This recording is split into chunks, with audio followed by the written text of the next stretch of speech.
আপনার শিশুর বয়স কি 6 মাস থেকে 5 বছরের মধ্যে? তাহলে ভিডিওটি অবশ্যই স্কিপ করবেন না।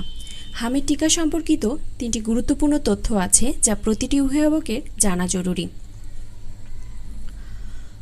বর্তমানে শিশুদের জন্য সবচেয়ে ঝুঁকিপূর্ণ সংক্রামক রোগগুলোর একটি হচ্ছে মিজেলস বা হাম। এই রোগ প্রতিরোধে সরকার 20 এপ্রিল থেকে 20 মে পর্যন্ত 1 মাসব্যাপী বিনামূল্যে টিকাদান কর্মসূচি ঘোষণা করেছে। এই টিকা নিয়ে আপনাদের অনেকের মনে অনেক ধরনের প্রশ্ন আছে।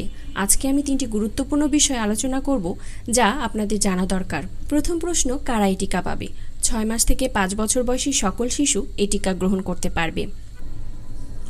অনেকে ভাবে আগে ইপিআই শিডিউল অনুযায়ী 9 মাস এবং 15 মাস বয়সে 2টি ডোজের টিকা নেওয়া থাকলে তারা কি আবার টিকা নেবেন কি নেবেন না?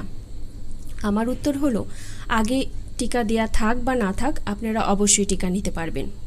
কিন্তু একটা বিষয় খেয়াল রাখতে হবে যে দুটো ডোজের মধ্যে সর্বনিম্ন পার্থক্য যেন 28 দিনের কম না হয়। দ্বিতীয় প্রশ্ন হচ্ছে, কোথায় টিকা পাবেন? সকল সরকারি টিকা কেন্দ্র এবং কিছু কিছু শিক্ষা প্রতিষ্ঠানে এই টিকা বিনামূল্যে দেওয়া হচ্ছে, তাই আপনারা দেরি না করে নিকটস্থ টিকা কেন্দ্রে যোগাযোগ করুন। তৃতীয় প্রশ্ন, কখন টিকা দেওয়া উচিত না? আপনার শিশুর যদি জ্বর বা গুরুতর অসুস্থ থাকে তাহলে শিশু সম্পূর্ণ সুস্থ না হওয়া পর্যন্ত টিকাদান থেকে বিরত থাকুন। হাম প্রতিরোধযোগ্য, কিন্তু অবহেলা করলে শিশুর জন্য সেটা হুমকির স্বরূপ হতে পারে। আপনার শিশুকে সুরক্ষিত রাখতে টিকাদান নিশ্চিত করুন।